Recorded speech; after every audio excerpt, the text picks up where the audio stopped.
Hi friend, स्वागत है आपका हमारे यूट्यूब के चैनल कोशिश से कामयाबी तक में। तो फ्रेंड, अगर आप चैनल पर नए हैं तो चैनल को सब्सक्राइब कर लीजिए और बेल आइकन का बटन प्रेस जरूर कीजिए, जिससे कि आपको हमारे हर वीडियो का नोटिफिकेशन मिलता रहे। तो जैसा कि हम बीएससी फर्स्ट ईयर के केमिस्ट्री फर्स्ट को देख रहे थे, तो उसमें हम देख रहे थे लैटिक डिफेक्ट। लैटिक डिफेक्ट होता क्या है? तो उसमें हमने पढ़ा था कि जो लैटिक डिफेक्ट होता है वो टू टाइप का होता है। पहला होता है हमारा स्टोक्योमेटिक डिफेक्ट और दूसरा होता है नॉन नॉन स्टैक्योमेटिक डिफेक्ट। तो हमने स्टोइकियोमेट्रिक डिफेक्ट में 3 प्रकार के डिफेक्ट को देखा था फ्रेंड। पॉइंट डिफेक्ट था हमारा, फिर से स्कॉटली डिफेक्ट था और फ्रैंक डिफेक्ट था। तो हमने ये तीनों देख चुके थे। तो आज हमको देखना था लैटिक डिफेक्ट के दूसरे भाग को, यानी कि नॉन नॉन स्टैकियोमैटिक डिफेक्ट। तो होता क्या है, पहले ये जान लेते हैं।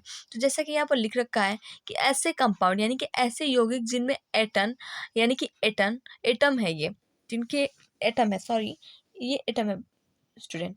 तो ऐसे कंपाउंड जिनमें एटम आयन का रेशो केमिकल फॉर्मूले के अकॉर्डिंग नहीं होता है, ऐसा कंपाउंड नॉन नॉन स्टैक्योमेटिक कंपाउंड कहलाता है। यानी कि जो हमारा स्टैक्योमेटिक कंपाउंड था, उसमें जो एटम आयन का रेशो था वो हमारे केमिकल फार्मूले के क्या होता था, अकॉर्डिंग होता था। तो ऐसे कंपाउंड में जब डिफेक्ट आता था तो उसे हम कहते थे स्टैक्योमेटिक डिफेक्ट या फिर स्टैक्योमेटिक कंपाउंड कहते थे। तो वो तो हो गया हमारा स्टैक्योमेटिक डिफेक्ट। बस हमको एक का अगर डिफिनीशन याद हो जा रहा है स्टूडेंट, तो हम दोनों का डिफिनीशन याद कर सकते हैं। जैसे कि आप स्टैक्योमेटिक में अगर जानते हो कि स्टैक्योमेटिक डिफेक्ट एक ऐसा डिफेक्ट होता है जिसमें कंपाउंड ऐसे कंपाउंड होते हैं जिनमें कि एटम आयन का रेशो केमिकल फार्मूले के अकॉर्डिंग होता है। तो इस प्रकार के कंपाउंड में जब डिफेक्ट आता है तो उसे हम स्टैक्योमेटिक डिफेक्ट कहते हैं। लेकिन उसके अपोजिट यानी कि उसके नकारात्मक रूप को देखें तो ऐसे कंपाउंड जिनमें एटम आयन का रेशो केमिकल फार्मूले के अकॉर्डिंग नहीं होता है, ऐसे कंपाउंड को क्या कहते हैं, नॉन स्टैक्योमेटिक कंपाउंड कहते हैं। और जो दूसरा आता है उसे क्या कहते हैं, नॉन स्टैक्योमेटिक डिफेक्ट।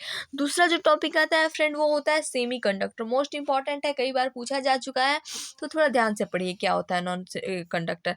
यानी कि अगर आप 12 में हो, 12 पढ़कर ही सब लोग बीएससी में आए हैं ऑफकोर्स, तो जो आप लोग फिजिक्स पढ़े होगे तो फिजिक्स में हम लोग को पढ़ना होता है कि सेमीकंडक्टर, ट्रांजिस्टर, विभिन्न प्रकार के। अगर आपने नहीं पढ़ा है तो डोंट वरी, मैं यहाँ पर पूरे अच्छे से पढ़ाऊंगी। तो सेमीकंडक्टर होता है क्या है, चलिए जानते हैं। यानी कि सेमीकंडक्टर को हिंदी में कहते हैं अर्धचालक। अब जो हिंदी मीडियम वाले होंगे उनको समझ में आ रहा है कि अरे सेमीकंडक्टर मतलब अर्धचालक होता है। हाँ, अर्धचालक होता है सेमीकंडक्टर। तो जानते हैं क्या होता है कि अर्धचालक यानी कि सेमीकंडक्टर उन मैटर को कहा जाता है, यानी कि उन पदार्थ को कहा जाता है जिनमें इलेक्ट्रॉनों की संख्या चालकों से कम तथा कुचालकों से अधिक होती है। तो उन्हें क्या कहा जाता है, सेमीकंडक्टर कहा जाता है। यानी कि जो हमारा सेमीकंडक्टर होगा उसमें जो इलेक्ट्रॉन की नंबर होंगे वो हमारे जो चालक होते हैं उनसे कम, और कुचालक जिनमें कि इलेक्ट्रॉनों की संख्या मैक्सिमम क्या एकदम नगण्य के बराबर होती है, उनसे थोड़ी सी अधिक होगी। तो इस प्रकार का जो हमारा चालक होगा यानी कि कंडक्टर होगा उसे हम सेमीकंडक्टर कहेंगे। आप लोग को समझ में आया? तो अब हम देखते हैं टाइप ऑफ सेमीकंडक्टर। तो होता क्या है टाइप ऑफ सेमीकंडक्टर फ्रेंड्स, चलिए मैं आपको बताती हूँ। तो टाइप ऑफ सेमीकंडक्टर में आप लोग को 2 प्रकार के सेमीकंडक्टर पढ़ने हैं। पहला हो जाता है आप लोग का एन टाइप सेमीकंडक्टर और दूसरा हो जाता है पी टाइप सेमीकंडक्टर। तो जानते हैं एन टाइप सेमीकंडक्टर क्या होता है फ्रेंड? तो एन टाइप सेमीकंडक्टर क्या होता है, चलिए जानते हैं कि वो सेमीकंडक्टर जिनमें इलेक्ट्रॉन वाहक होते हैं। यानी कि जो वाहक का मतलब होता है कि जैसे कि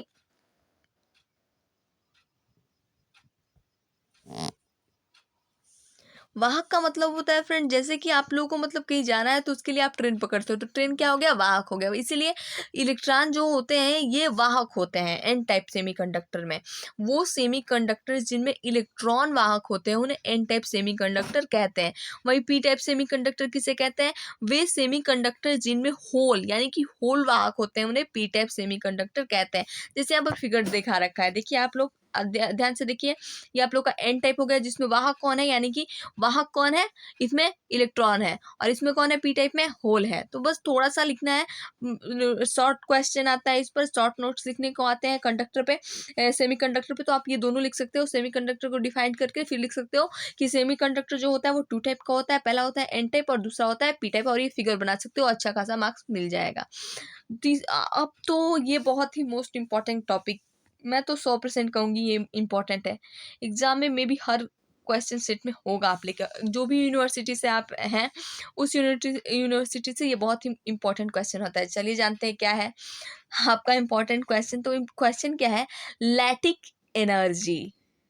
सीरीज में दिखता होगा कई बार कि अरे भाई लैटिक एनर्जी यानी कि जालक ऊर्जा है क्या। चलिए जानते हैं, किसी गैसीय कैटायन, कैटायन मतलब धनायन, तथा गैसीय एनायन यानी कि ऋणायन द्वारा एक मोल यौगिक बनाने में जितनी एनर्जी रिलीज होती है यानी कि हास होती है, उसे ही हम लैटिक एनर्जी कहते हैं। यानी कि मान लो ये आप लोग का सोडियम हो गया और ये अपन का क्लोरीन हो गया, तो जब हम इन दोनों के मध्य करवाते हैं क्रिया, किस स्टेट में, गैसीय स्टेट में, तो इन दोनों के रिएक्शन से जो मतलब एक मोल NaCl बनता है, तो इनको बनाने में, एक मोल NaCl को बनाने में जो एनर्जी रिलीज होती है, उस एनर्जी को क्या कहते हैं, लैटिक एनर्जी कहते हैं। एक बार मैं और डिफाइन करती हूँ, किसी गैसीय कैटायन तथा गैसीय एनायन द्वारा एक मोल यौगिक बनाने में जितनी एनर्जी रिलीज होती है उसे जालक ऊर्जा कहते हैं। अब एक बहुत ही मोस्ट इंपॉर्टेंट टॉपिक, बहुत ही, आज सारे मोस्ट इंपॉर्टेंट टॉपिक हैं यहाँ पर। दूसरा आता है आपका बार हाइबर साइकिल। मतलब शॉर्ट क्वेश्चन भी आते हैं इस पर, लॉन्ग क्वेश्चन भी आते हैं। क्वेश्चन ऐसे बन जाते हैं कि जालक ऊर्जा को बताइए तथा उसके आधार पर वार्न हाइबर साइकिल को समझाइए। या फिर क्वेश्चन ऐसे बन सकता है कि वार्न हाइबर साइकिल क्या होता है। तो देखिए वार्न हाइबर साइकिल मैंने लिखा नहीं है, डायरेक्ट मैं आप लोगों को बताती हूँ, समझा देती हूँ, वो आप खुद प्रैक्टिस करो कि कैसे लिखना है, ऐसे आप लोग को रिमेंबर भी हो जाएगा, समझ जाओगे तो लिख लोगे खुद से। जैसे कि देख लो, ये आप लोग का Na है और ये क्लोरीन है। तो आप लोग को पता होगा, जब आपने धातु अधातु को पढ़ा होगा, नहीं पढ़ा है कोई बात नहीं है, जाकर आप हमारे चैनल पे वीडियो को देख सकते हैं धातु अधातु वाला। तो आपको पता होगा जो सोडियम है वो किस स्टेट में होता है, वो सॉलिड स्टेट में होता है यानी कि धातु होता है। जो क्लोरीन होता है वो गैसीय स्टेट में, वो ऐसे पाया जाता है हाफ Cl2 Na+ और हाफ Cl2।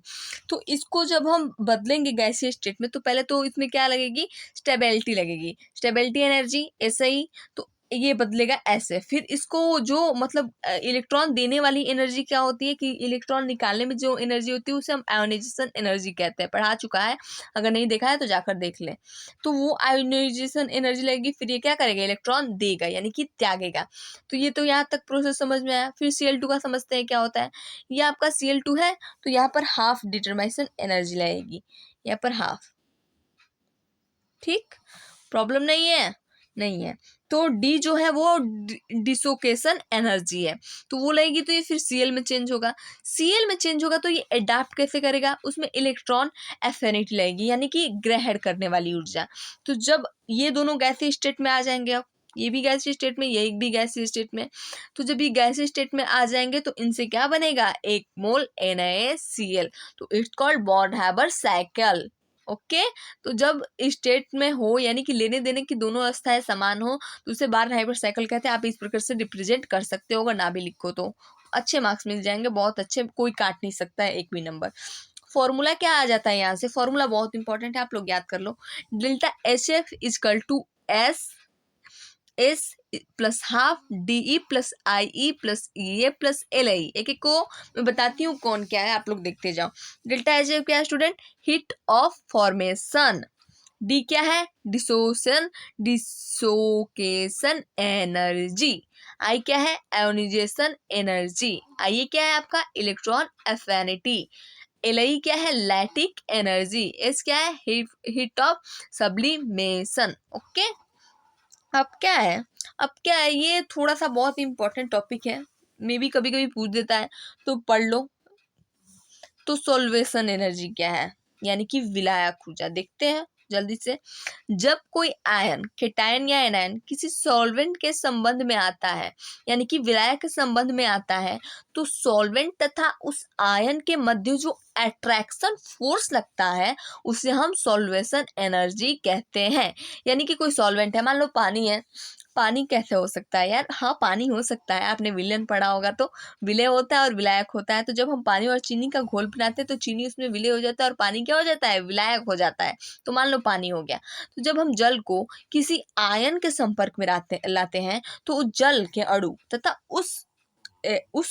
उस तत्व की अणु के मध्य जो अट्रैक्शन होता है यानी कि जो आकर्षण होता है, उसे हम क्या कहते हैं, उसे हम सॉल्वेशन एनर्जी कहते हैं।